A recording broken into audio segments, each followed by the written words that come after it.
What's up, guys? Air Coats here. So on another walk today. Not much new on the Ruby front. Been working on other projects, so that will continue. The only thing I really have to say is that the syntax is really nice working with Ruby. It's like I really like the syntax of it, so look forward to working with the database a little bit more. But on the other news, let's talk today about sticking with something. Okay, sounds silly, but let's like, what am I talking about? Okay, so I was inspired on Reddit this morning because if you go on any thread or any subreddit, I should say, any subreddit, whether that's the PHP one, the Ruby one, whether that's learn programming, web developer, like you name it, pick any which one, you're gonna find this question. And it talks about it a while ago, but it needs to be said. And that question is, which is the first programming language I should learn? And I'm not gonna go into detail on which, because I've already done videos about that. You know how I feel about it. If you haven't seen those videos before, just check them out. You'll be able to see them. Maybe I could do that thing on YouTube where you say, check it out here. We'll see. I'm pretty much a fan of just raw. Let's do a talk here, fireside chat, if you will. But I think really what needs to be said is you'll run into somebody who's like, I just started learning how to develop things in Python. What should I do next?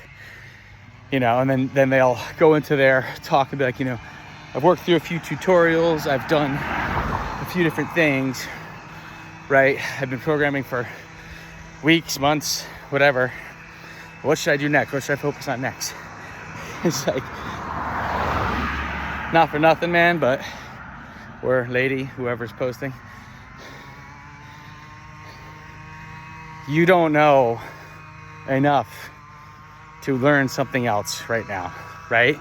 Like, unless you can sit there and say, I fully understand, like let's pick Python. Like, I'm not a Python guy, but let's pick Python, right?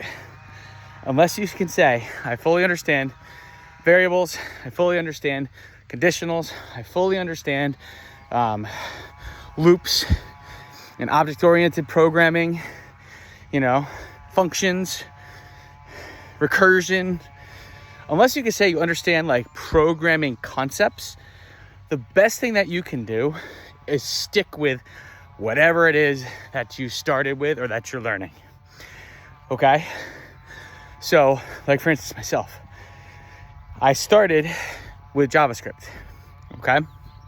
And it's like that. I'm sure you've seen charts about it before, right? Like at the very beginning, like there's like a high, right? Like you start learning it and then you see like you can actually manipulate something, you know, like one of those highs is like just typing something into code and seeing it in the browser, right? Or seeing it on the command line or whatever it is, whatever language that you're working in. And that's, you get a high from it. You're like, oh my God, look what I did. Like I can do this, right? So you almost get like a false confidence when you start that it's going to be easy, right? Because you can start, like for me, I started with HTML, you know, and then once I understood, you know, basically what each of the components were, right? Like, yeah, a video tag for video, a P tag for a paragraph, an H1 for the biggest header, you know, an H2 for a little bit smaller, and so on and so forth, right? A div, right? Once you understand those things, and then you start adding CSS to it, and you're like, oh, okay, so this is a class is reusable and everything, an ID is, you know, only on one thing, only one thing can have an ID. You start to feel like, oh my God, I understand this. And then you know, for me, I went from HTML and CSS, which I don't think are coding languages, to JavaScript, which was my first programming language. And then you learn it's very different. It's very different conceptually, right? And I've said this before, HTML and CSS are declarative, right? Hey, right in the next thing that I need a photo. So you put in an image tag, you'll link to that photo wherever it is on your, you know, on your file system. Makes sense, right? Easy. And then you're like, oh, well, you know, I want that photo. I only want it to be 300 pixels tall. So again, you call a class on it. You say class equals whatever, or you give it an ID, you know, and then CSS, let's say we give it a class of our photo. In the CSS, we put dot our photo, open up our curly braces, and then say height equals, what did I say, 300 pixels. Save it. You look in the browser. Oh my God, right? The height's 300 pixels. That's exactly what I wanted. And then, so that's declarative. An imperative is completely different. You know, your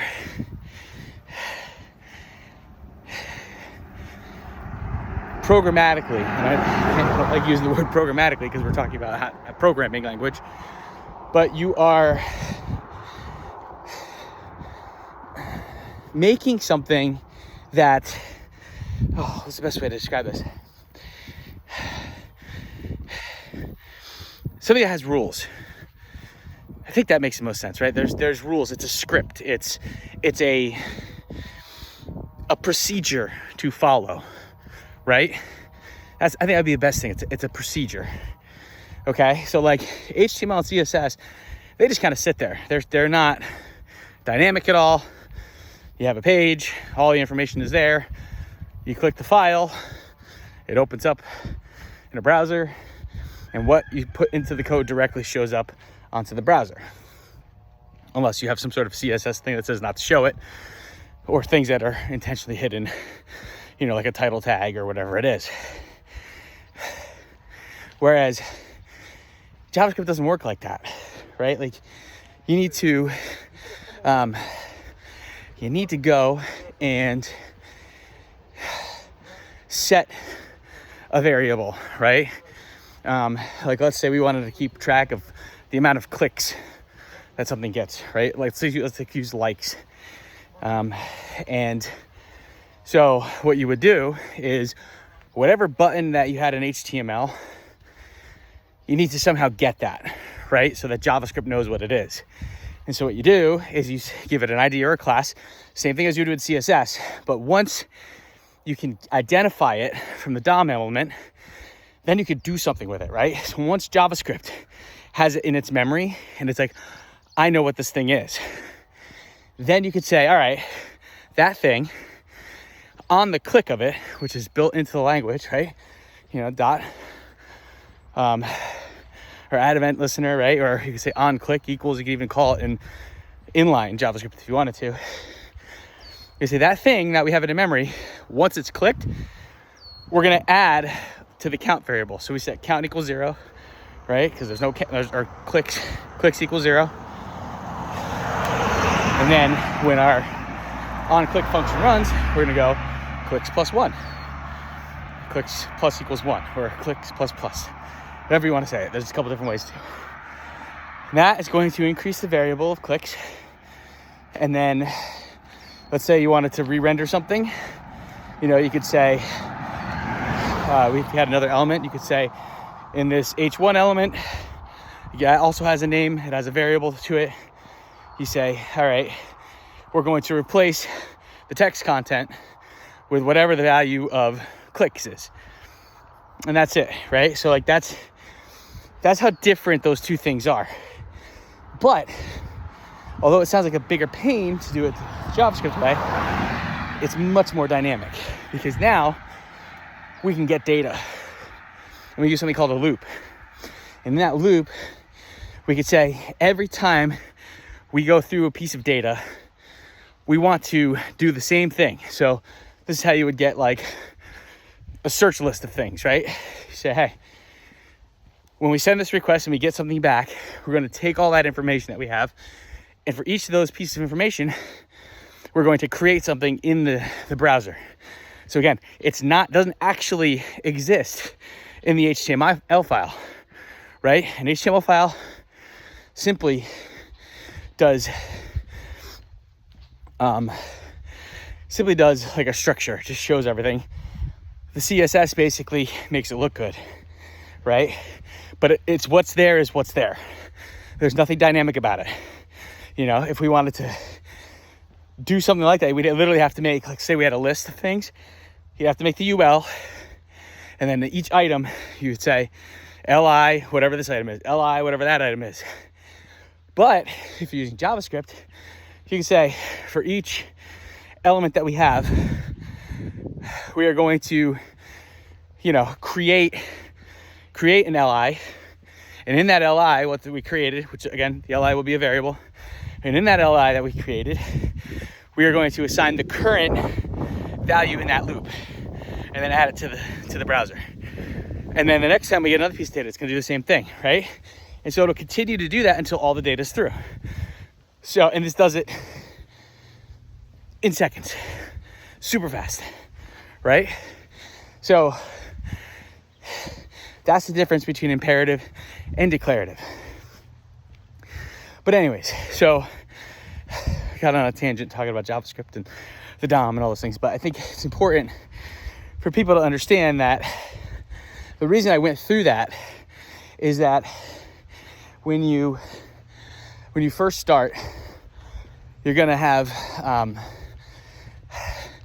a hard time conceptualizing those programming concepts, right? So like, you're not gonna understand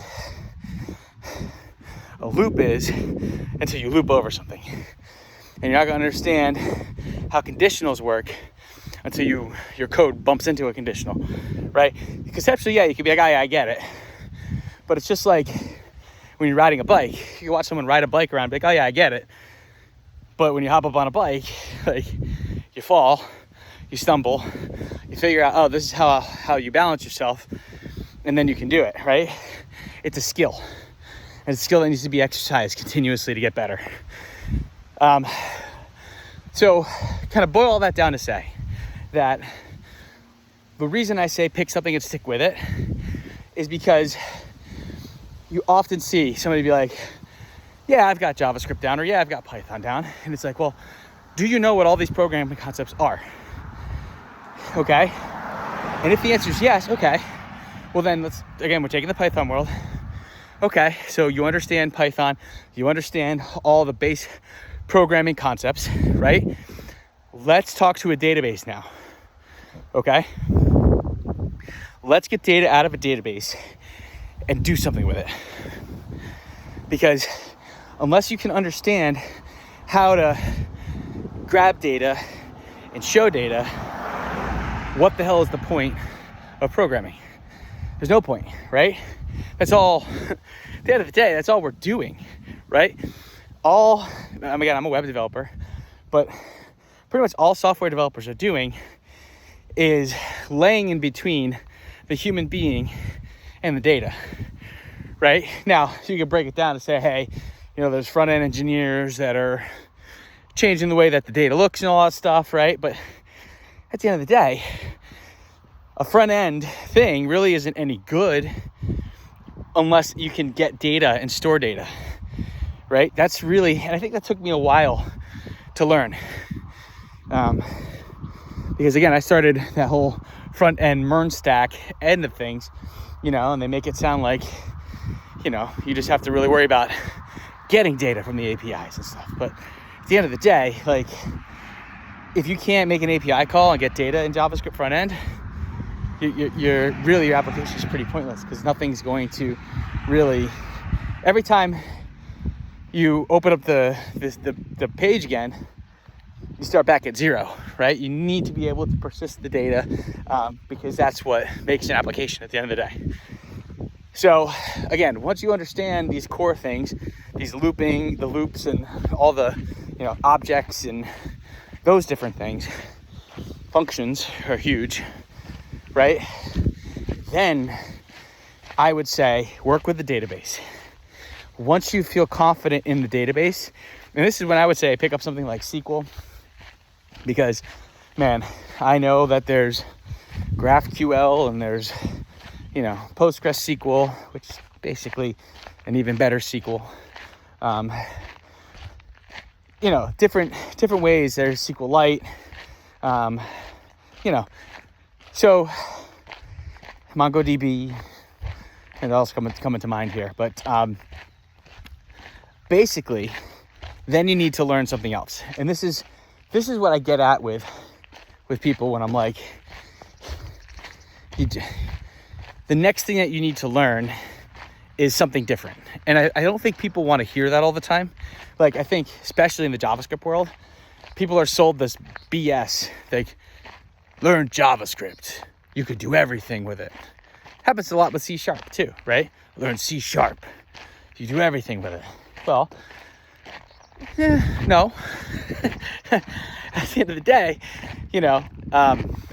what are you communicating with the database with? If you're using SQL, you got to learn SQL, right? And I would say the most common databases in the world, and probably most of the databases you're going to work with, are going to be relational SQL databases.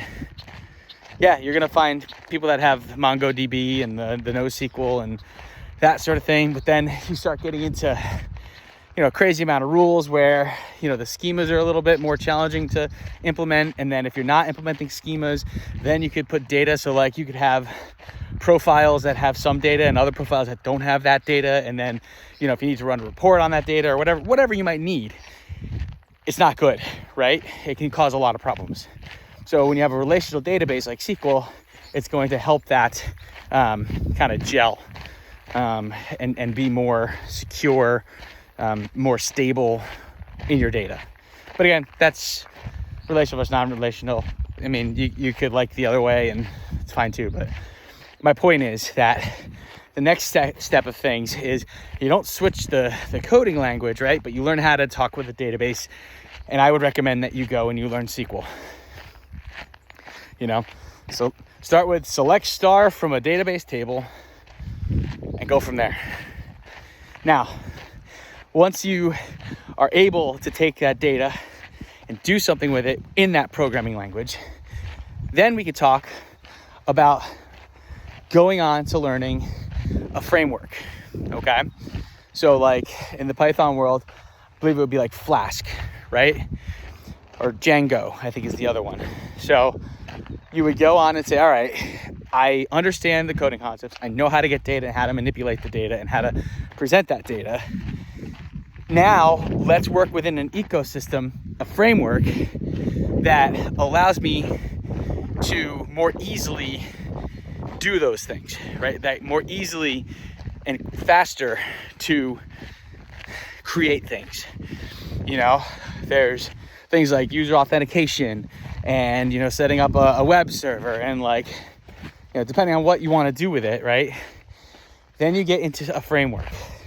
And a framework is good because you start to learn the patterns in the ways in which programmers program, okay?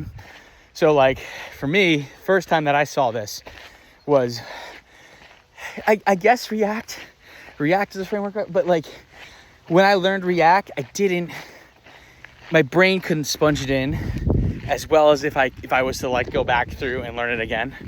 It didn't absorb. What did absorb for me though, and again, because React, you were in JavaScript, and so you were calling in all these different libraries and stuff. So one React application really wasn't the same as another React application, so again, that's why you'll hear people say that React is a library, because it is. It's not really a framework, it's a library, because you're calling in all the functionality of the library, but you're not adhering to the framework, right? Whereas the first time I really got a good taste and a good experience with a framework was WordPress, because everybody looks at WordPress development and they think that you're just kind of using the WordPress editor to make websites, but that's not what I was doing. I was making custom themes and custom plugins. And in doing that, you learn that WordPress has its own way of calling the database, right? WordPress has a particular way that they set the database up. And you must learn how to work around the way WordPress wants to do stuff to make things happen in WordPress, right? So like, for instance, routing. If you're in a custom theme and you want to echo out the site URL, right? So you want to have a link and that goes to the homepage. You'd open up your PHP tags and you would say site URL, and it's a function. So you'd open brackets or open parentheses, close parentheses. And what that does is that actually returns your site URL, okay? Or if you want to show photos that you have in your theme, you would use the WordPress function, get theme file URI, I think it is. It's funny, talking about it is harder than actually programming it. I've written it 1,000 times. Sorry, there's a wasp or something bugging me. But get theme file URI. And then you would hit dot, and then you open up quotes, /photos, / whatever photo you're looking for. Okay? So this is what I mean by WordPress has a framework for you to follow. If you want special functionality or custom shortcodes, right? You want to pull stuff in, there's a functions.php file. That's where it lives. Your CSS has to be initialized by WordPress in your functions.php file, right? So you're adhering in this framework because the framework is set up and you are going to go manipulate it, right? So learning a framework will let you see, oh, okay, this stuff is in place. I need to take what I'm given and work with it. And it's very similar to when you get a job, right? Unless you're starting from zero, which I'm going to say if people are hiring, you're not at zero, right? Because someone like myself who's a programmer and I have an idea for an app or something like that is going to start at zero and start programming the thing up. And by the time I need a programmer, there'll already be stuff in place. So this is why I say, like, when you get your first job, it's going to be very similar to working with a framework, right? They're going to have custom functions that they use all the time. They're going to have custom ways that they do things, right? And you need to fit in the framework in which your job, calls for. So again, if you were in Python, the next thing to learn is, The next thing to learn, fly is still bothering me. You guys can see it on the screen, right? Thing's crazy. Oh, I got it. All right, so the next thing to learn then is a framework. Doesn't matter which one, just learn it, okay? And then once you have a framework, then you could probably start branching out into other things, right? Then you can start saying, all right, I've learned a language and learned all coding principles in that language. I understand everything from a variable to object-oriented programming. Then you go and you learn how to talk and work with a database. Then you learn a framework in the original language that you were at. And then, once you've done all that, then you could probably jump into something else, okay? So for me, like I told you, I started the JavaScript world and then I worked my way over to PHP. So learning one language isn't enough, right? I had to learn PHP and JavaScript, and JavaScript does anything that on the front end where you manipulate, and usually I use PHP for the back end because it's just, anyone that hates on PHP, man, for back end web development, for a web server, nothing better, okay? It's got everything you could possibly want, trust me. So again, use PHP on the back end, use JavaScript on the front end. I use SQL for the database, right? So there's already 3 different things that I've already learned, okay? If you're working in the Python world, I don't know what's next. Do you want to go into AI? Do you want to go into web development? If you want to go into web development at that point, go JavaScript, right? Because you're not going to need PHP because Python already has a back end. So then you would just do Python on that back end, which you already know and understand. And you would do JavaScript for the front end, right? Or you jump into a completely different thing, like if you wanted to learn .NET then at that point, because .NET is a framework, and C# lives within the .NET framework. So then you're already used to a framework, and it'd be easier to make that transition. Plus it's object oriented, so you'd be able to do that object oriented language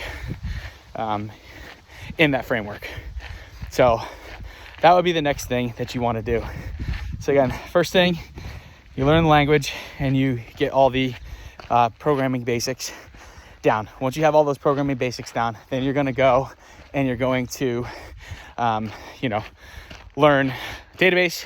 Then you're going to learn a framework, and then you can learn something else, whatever else it is you want to. And you'll find that you're going to learn it very fast. Like for me, learning Ruby is very fast and very easy. Number one, I think the language is awesome. Like Ruby is a really nice syntactical language to look at.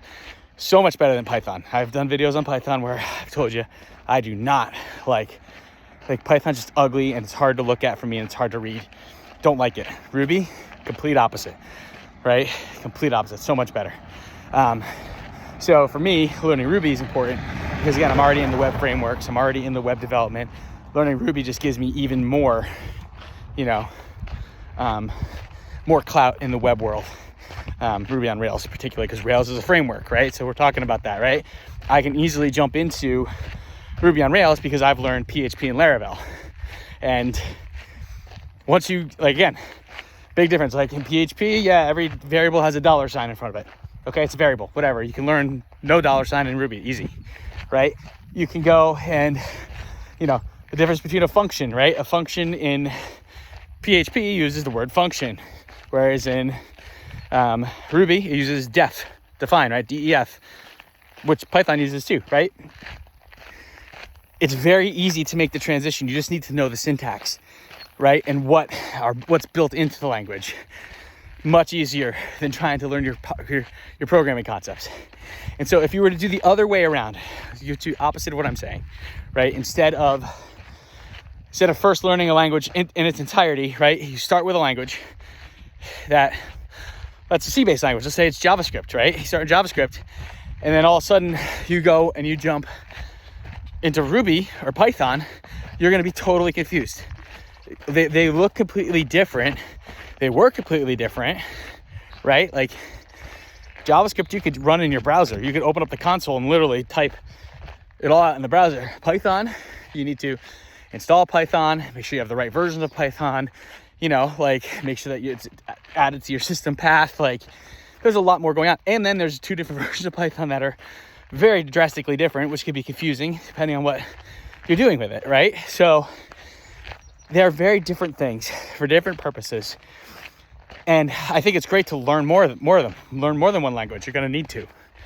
But I think when you, for the first year, let's say, just for an easy ballpark of how long, for your first year, you should be spending your time in one language. That's it. Unless you are in JavaScript and PHP, they're so similar that I think you could start with either or and do 6 months to 6 months. I think you'd use them both. And just a note for people who are learning JavaScript, give PHP a try for back-end development. I found it so much better than dealing with Node, the different Node versions, the different Node packages, things being deprecated that don't work, having to call in, all the different things for databases. And it's so much simpler if you have a Windows machine. You download XAMPP. It gives you all that stuff. It gives you PHP, it gives you MySQL, it gives you Apache. One downloader, easy to run. Gives you PHPMyAdmin, which you'll learn how to do database manipulation in, learn how you can run SQL, that sort of thing. I'm just telling you, man, it's so much better than trying to learn it with JavaScript. It's just something about it. It's so much easier. But anyways, that's my take today. Longer than I thought it would be on my talk here. But again, the main purpose of this video is to tell you to pick something and stick with it. Pick a language, do everything that I said, stick with it until you're good at it, and then you can jump into something else. So that's my nugget of wisdom today, I guess, against air codes. Take it easy.